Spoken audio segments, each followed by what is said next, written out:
There was a time in my life when I was the life of the party. Do you believe it? How long ago was this, you ask? It's been a little while now, so you'll just have to take my word for it. Still comes out every once in a while. Context of a wedding, big party, something like that. You know how it goes. And story that I want to share kind of kicks off today's conversation is at a wedding. My friend Jason got married. Man, it's probably been 12 years now at this point, maybe longer. And we went to his wedding. My wife and I went to his wedding, just had the best time, had the best time at the wedding. There was singing, there was dancing, all the things. And there was an after party. And at the after party, it's just at a bar that was close to the wedding venue, was just carrying on and having the best time, and was talking to a woman, and we were just clicking. We were sharing stories and laughing and just having the best time. Turns out that she is from northern Minnesota, which is where I'm from. Like, oh my gosh. And how I didn't discover this earlier.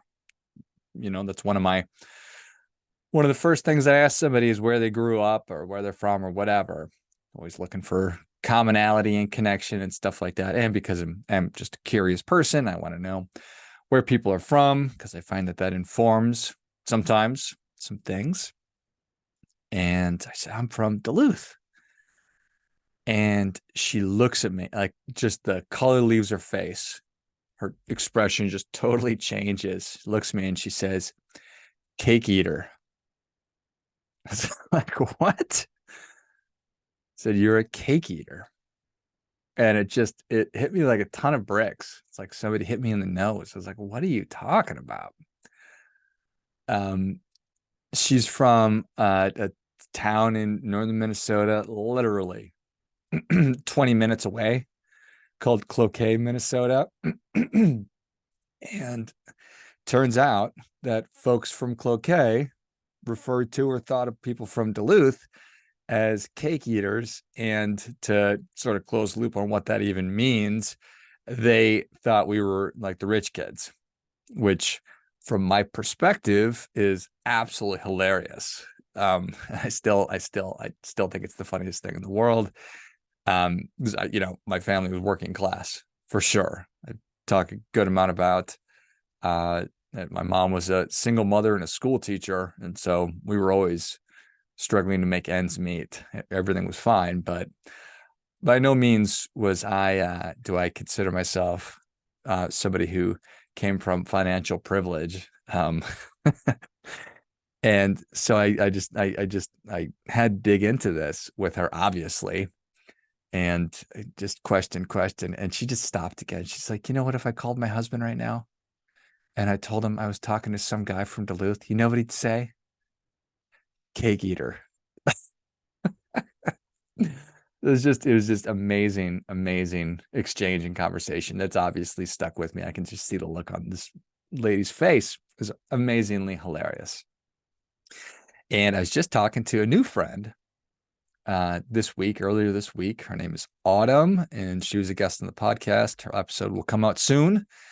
And I said, well, where did you grow up? She referenced that she had moved around a little bit, and she said, I'm from Winter, Wisconsin. At first, she said, I'm from a small town in the Midwest that you probably haven't heard of. I said, oh, where? She said, northern Wisconsin. I said, where? Winter, Wisconsin. It's like, oh, you're right. I'd never heard of Winter. And I said, I'm from Duluth. And she said, oh, that's so funny. We used to do our back to school shopping in Duluth. So there you go. So life is all about perspective, and how you look at something makes all the difference, and how you look at the circumstances and situations of your life make all the difference. Whether you think that your situation is great, or you think that it's crappy, or you have enough, or you don't have enough, or it's good or bad, you get the idea. So when I grew up in Duluth, certainly go shopping at the mall, I think that anybody who's from smaller community knows about the mall. And we would go down to Minneapolis to shop for some of our school clothes. So just felt like the variety and options in Duluth weren't enough to meet my my fashion needs. But you've got folks in smaller towns that thought that Duluth was the greatest thing in the world. So it's all in how you're looking at a situation, how you look at something makes all the difference. And that, again, is true of every aspect of our lives. An immigrant to the United States of America views the United States very differently than a lot of people who live in the United States of America. So the perspective, the immigrant mentality, and the work ethic that many people bring when they have the opportunity to enjoy the things that many people take for granted here in the United States is a very real dose of perspective. The first kid in a family to go to and graduate from college, very different perspective. First generation millionaire, very different perspective. The son or daughter of a billionaire has a very different perspective. Somebody that starts a business is a very different perspective than somebody who is working inside of a large company. Just at every aspect of life. If you are a single child, no brothers and sisters, versus a kid that grew up with 10 brothers and sisters, your perspective is going to very, very, very, very different. You grew up in a city versus growing up in a rural environment, your perspective is going to be very, very different. Certainly, if you like rock and roll music versus country music versus hip hop or whatever, all of these things help to inform and are informed by our perspective, how we view the world. And then there's obviously our values and beliefs and things like that. But your place in the world, where you view your place in the world, having a sense of where you are, it plays such a critical role in your level of happiness, your level of success, your drive, your motivation, your inspiration, what you believe to be true, all informed by perspective. I can remember being a beginner tennis player, and I had a pretty long and successful tennis career that saw me as top 100 junior in the United States to playing Division I and receiving a scholarship. So I remember when I was getting started as a little kid, and you're looking around at the other kids that are in your class, and you start to look and compare yourself to the other kids at the tennis courts, and then you start to look at other kids in the city, and then the region, and then the state, and you look at other kids at different ages, and then you start looking at kids in different states.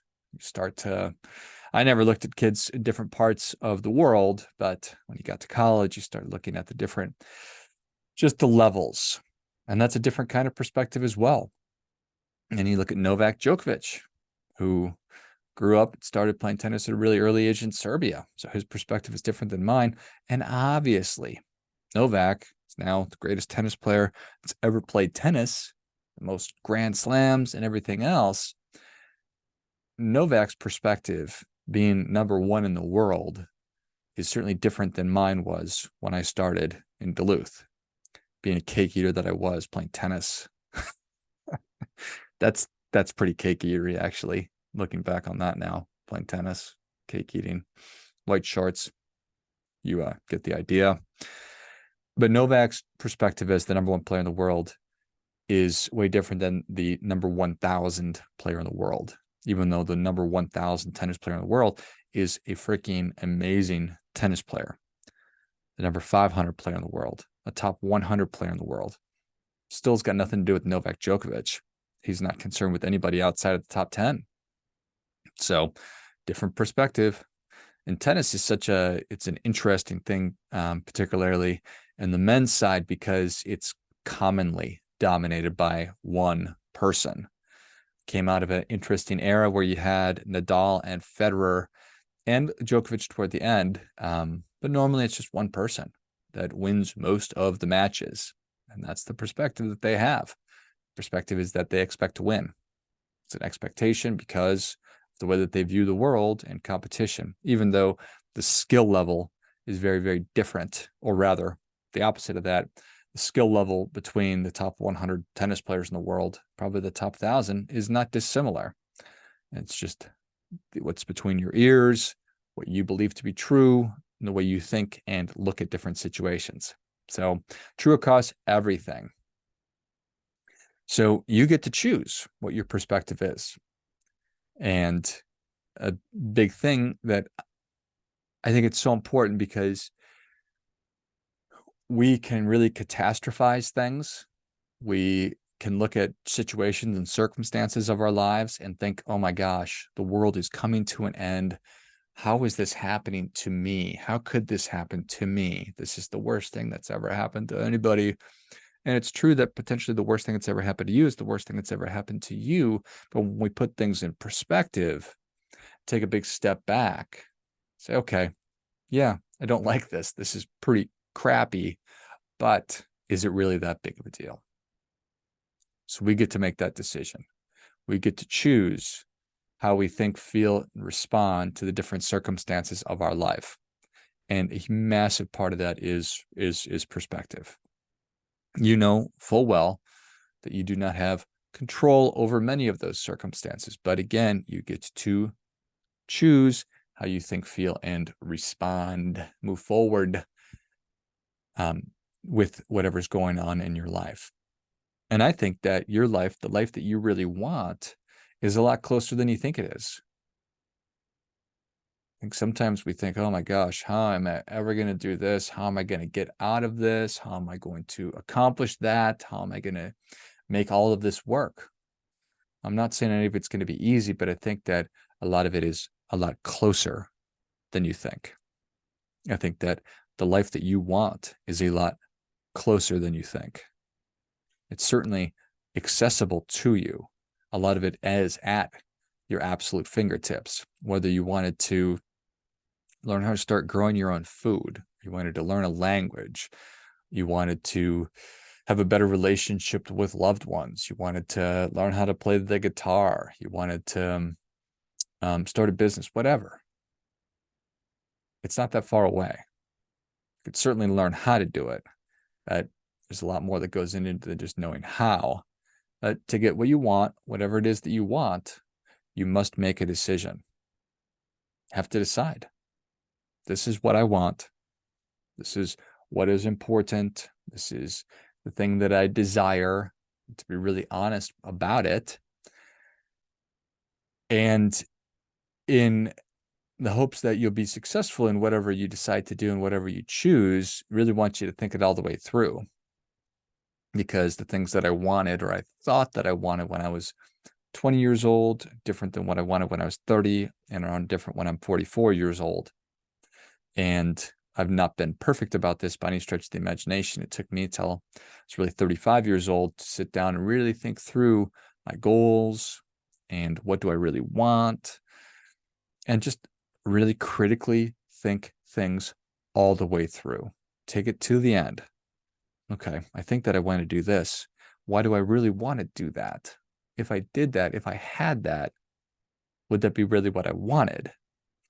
And I don't know the answer to that. I want you to think about it. Make the decision. Whatever it is you decide that you want, make the decision to pursue it, whatever it is. And then make any necessary changes. Make any changes that will be required to get you what it is that you want. So it sounds easy, does hard. Decide, make changes, execute. And obviously, it's not going to be just a straight line or a smooth path that'll get you there. But I mean, at the end of the day, those are the things that you'll need to do. And the thing about perspective is that oftentimes it's hard won and it's difficult to hold on to. So it's difficult to get, hard to hold on to. We must remind ourselves. We must consistently remind ourselves of our place in the world. We must remind ourselves of what it is that we really want. We must remind ourselves of why it is that we're doing the things that we're doing. And just keep checking in. Say, okay, I feel like I've lost my perspective. I've sort of lost sight of what I'm doing here. where I am, the opportunities that I have, the blessings that I've been given, all of that. We must remind ourselves. We must be consistent in that. And there's a lot of different ways that you can do that. You can journal, which I encourage you to do. When we write, what we're doing is we're really thinking about what we're thinking about. Extremely valuable. As you do that, you'll get better at it. You can practice gratitude. Just think about, find a time of your day in the morning or the evening to think about the things that you are grateful for. We've all heard about that, whether we actually do it or not, or find something that will consistently remind yourself. I have a chain that I wear around my neck that has things that remind me.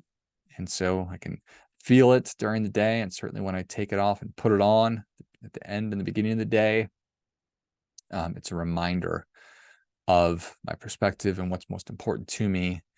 And I think that that is a really helpful thing because it's easy to lose sight because we're all very busy.